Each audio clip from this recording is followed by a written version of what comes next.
Okay,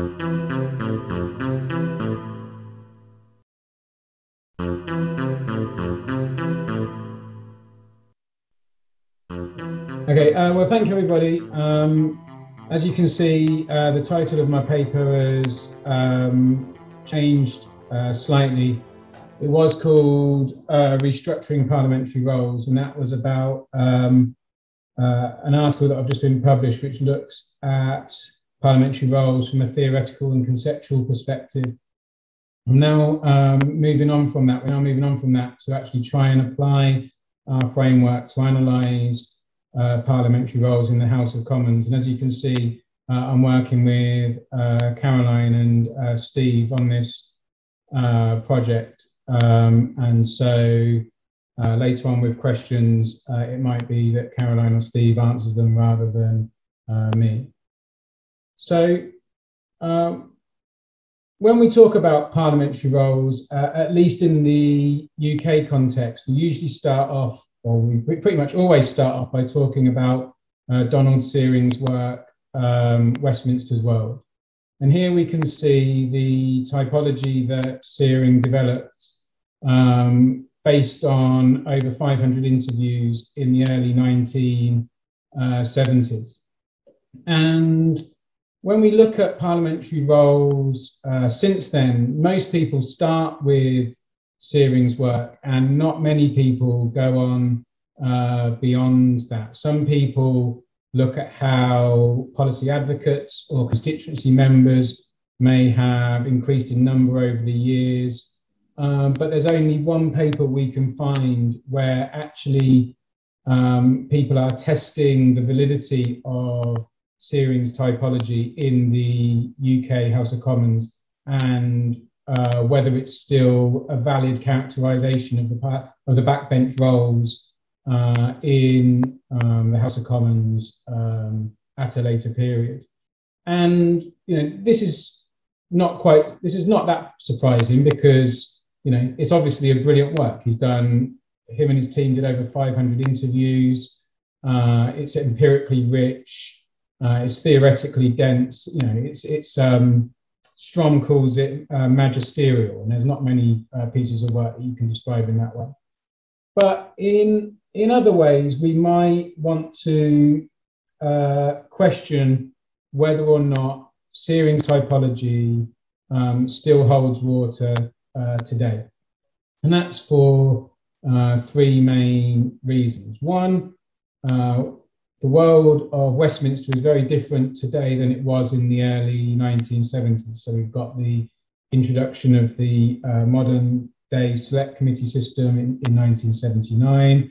We've got reforms to public bill committees. We've got further reforms to select committees, obviously with the right reforms. In the early 1970s, MPs often didn't have an office. They very often didn't have much of a support team, if any. That has obviously changed completely today.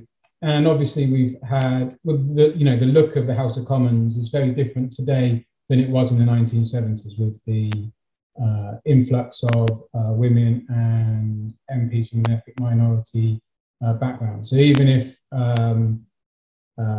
white, middle class, educated, university educated men are still overrepresented, they are not as overrepresented today. So we've got that reason. Secondly, although interviewing 500 odd MPs is a brilliant achievement, still roughly 1 in 5 MPs weren't interviewed, and that means that you may have missed a particular role, or the balance between the roles that Searing identifies is perhaps not correct.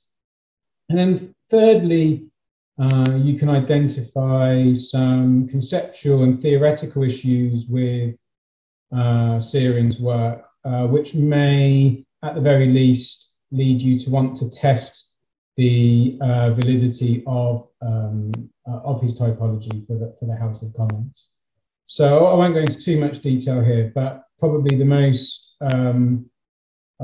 important and the one that is mostly commented on within within the literature is his conflation of roles with behaviour.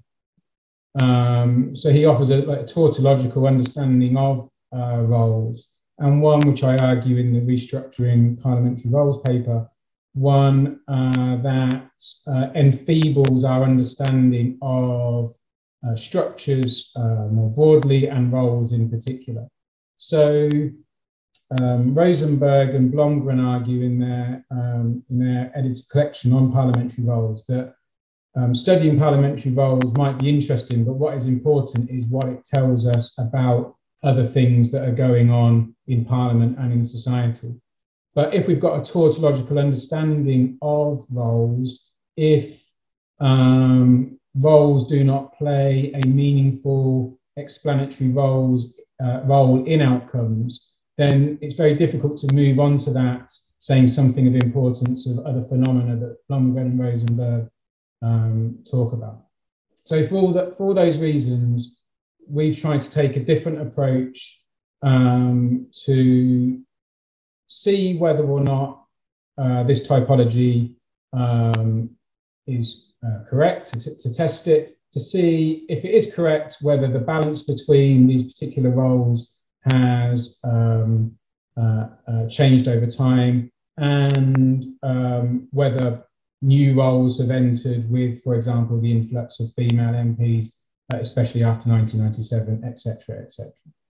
So our approach, we define roles differently. We define them as a set of expectations impinging on an incumbent of the social position of MP. And then within a broadly historical institutionalist framework, what we're trying to do is firstly recognise that MPs may occupy more than one role, both at a time and over time. And secondly, we think that although interviewing MPs is important, it shouldn't be the starting point for research on parliamentary roles. The starting point should be parliamentary behaviour, and that we should try and analyse parliamentary behaviour, parliamentary activity over time, not just take a snapshot approach as Searing took. So all that has pointed us towards trying to use latent class analysis and latent transition analysis. We haven't moved on to the latent transition analysis yet, so today I'm just going to be reporting some initial findings from our latent class analysis. So I won't go into any detail about the methods, but basically latent class analysis is a technique to identify underlying groups of MPs, in this case, based on observed characteristics and behaviour, so what they're doing in Parliament. And this is the data that we have either collected or are going to collect. So the bits in grey are the bits where we've collected it. The bits in, what would you call that? It's kind of like an orangey peach. Are bits where we haven't yet collected that data yet. But we can see from 1979 to 2019, we've got everything in terms of parliamentary speech, select committees and written questions. And then others start in the late 80s or late 90s, basically because we're beholden to what Parliament provides.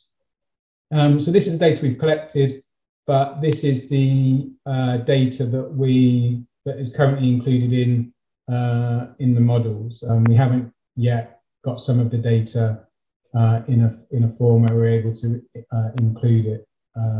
As you can see, we've got all the information on select committees, all the information coming from parliamentary speeches and the voting record of MPs. And so what I'm going to talk a little bit today is like our initial findings. So what we've done is we've used different methods to analyse MPs' contributions to parliamentary debate.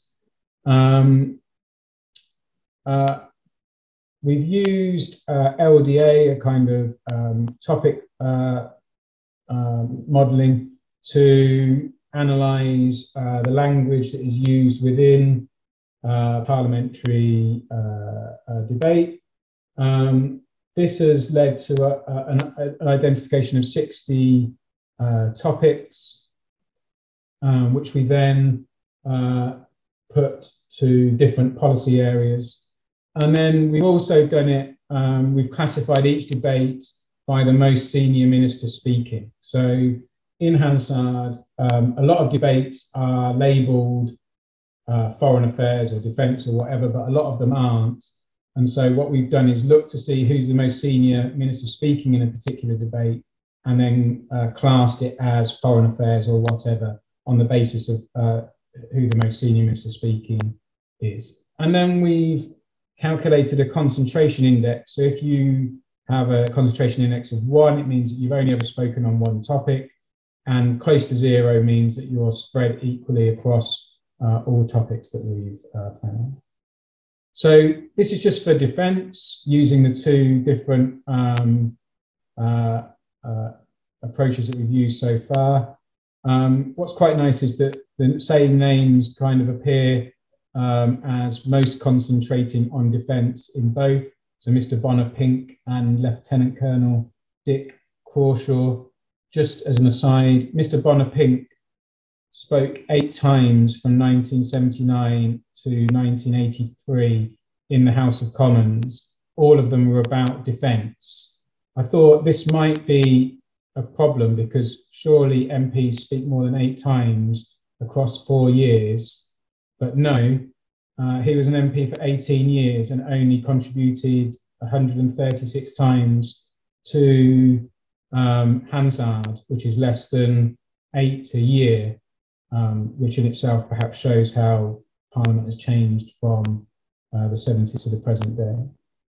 As you can see, quite a few people really specialise in defence, and then a lot of MPs do not talk at all about defence, or very little.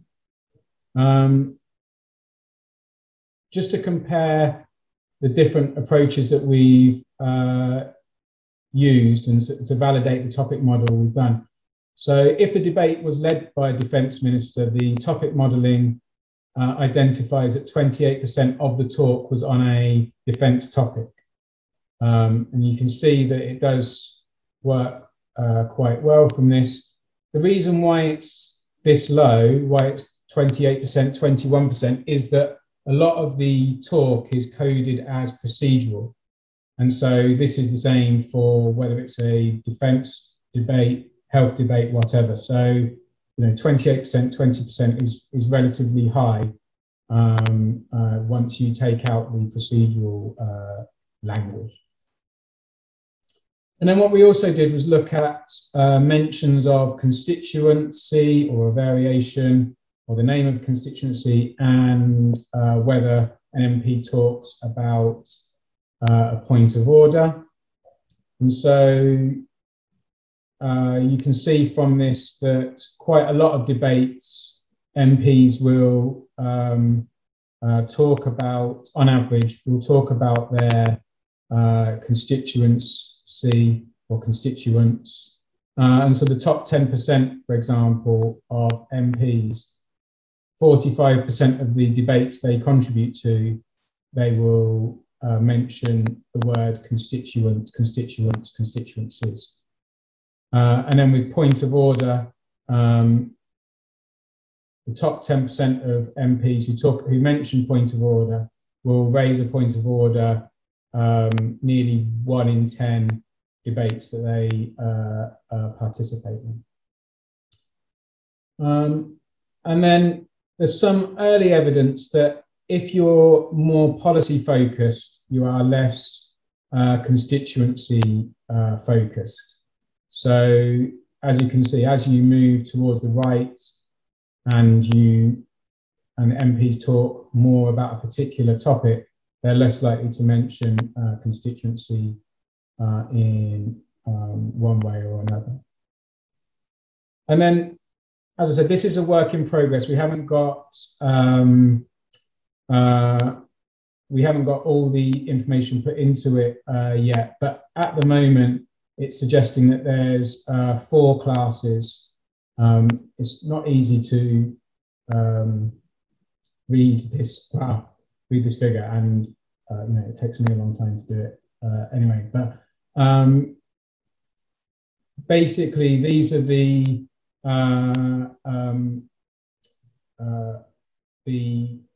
groups that seem to be emerging at the moment.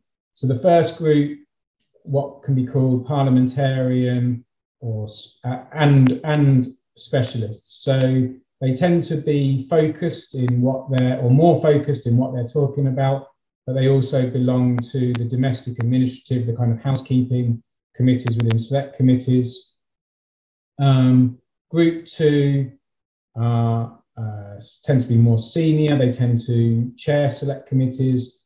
They're the most loyal. They don't rebel against their party in terms of voting, and they are the most specialist. So they focus most on particular topics within debate.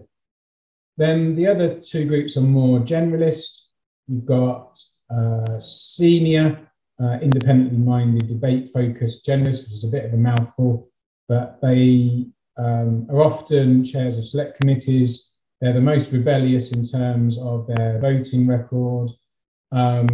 They like to speak a lot in debates, and they like to speak across a lot of different topics.